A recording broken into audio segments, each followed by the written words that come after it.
اور جب اس کے لیے وقت کا تصور صرف رکھیں گے، وہ وقت جو گزرتا ہے، جس میں مرور ہے، جس میں ماضی، حال اور مستقبل کی تقسیم ہے،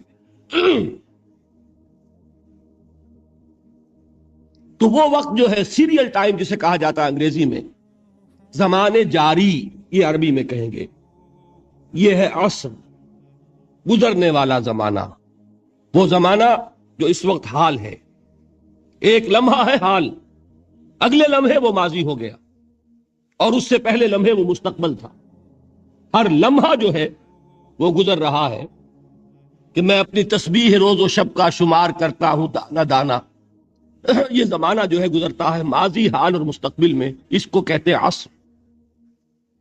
اسی لیے اب اس کا ترجمہ کیا ہوگا؟ تیزی سے گزرنے والا زمانہ گواہ ہے، یہ زمانہ گزر رہا ہے، یہ تمہیں اپنی غفلت میں ٹھہرا ہوا نظر آ رہا ہے، ہوشیار ہو جاؤ، یہ زمانہ تیزی سے گزر رہا ہے، دل کی ہر دھڑکن کے ساتھ تم اپنی قبر سے قریب تر ہوتے چلے جا رہے، یہ چونکانے کا انداز ہے، یہ زمانہ جو تیزی سے گزر رہا ہے۔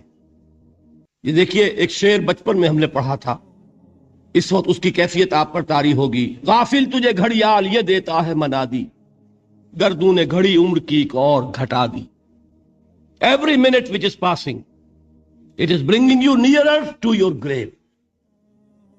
ہم نے اپنے میٹرک کے زمانے میں ایک انگریزی کی نظم پڑھی تھی، سام آف لائف، اس میں ایک سٹینزا میں آپ کو پڑھ کر سنا رہا ہوں۔ Art is long and time is fleeting, and our hearts though stout and brave, still like muffled drums are beating funeral marches to the grave۔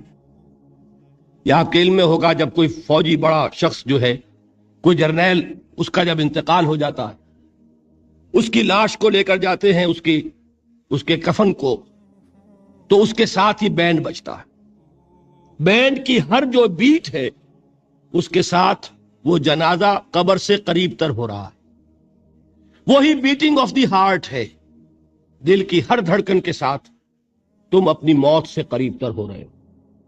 تمہارا یہ جنازہ جیسے کہ وہ بیٹ آف دی ڈرم ہے، اسی طرح بیٹ آف دی ہارٹ کے ساتھ تم اپنی قبر سے قریب تر ہو رہے ہو۔ اور یہ زمانہ جو تمہاری اصل متاع ہے کیا ہمارے پاس؟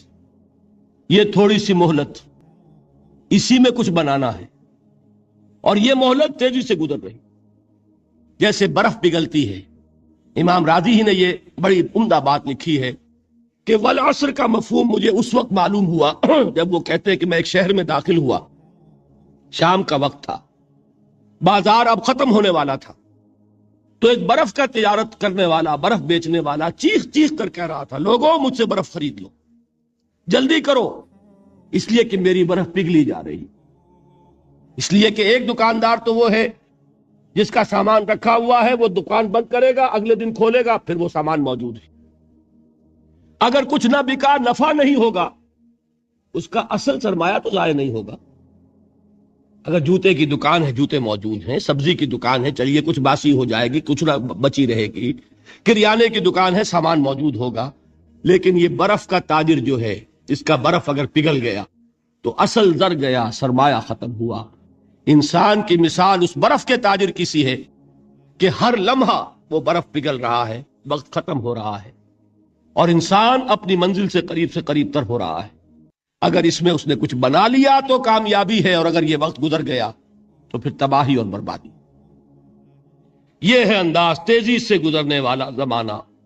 غافل تجھے گھڑیال یہ دیتا ہے منادی، گردوں نے گھڑی عمر کی ایک اور گھٹا دی۔ اب آگے آئیے، ان الانسان لفی خسر۔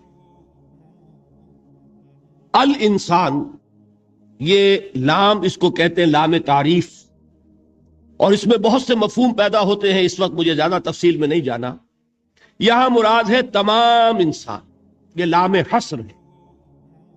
انا تاکید کے لیے آتا ہے، ان الانسان، یقیناً تمام انسان، لفی خسر، خسارے میں۔ لام پھر تاکید کے لیے ہے۔ اب یہ میں جن لوگوں کو عربی گرامر سے کوئی تھوڑا سا شغف ہے ان کے لیے عرض کر رہا ہوں، ایک آیت بھی معجزہ ہے قرآن کا۔ عربی زبان میں کسی چیز پر زور دینے کے لیے جتنے اسلوب ممکن ہیں وہ سب کے سب اس میں جمع کر۔ انا تاکید کے لیے، لام حسر تاکید کے لیے، پھر لا لفی خسر، لام پھر تاکید کے لیے، خسر نکرہ آتا ہے یہ بھی تاکید کے لیے، جملہ اسمیہ تاکید کے لیے۔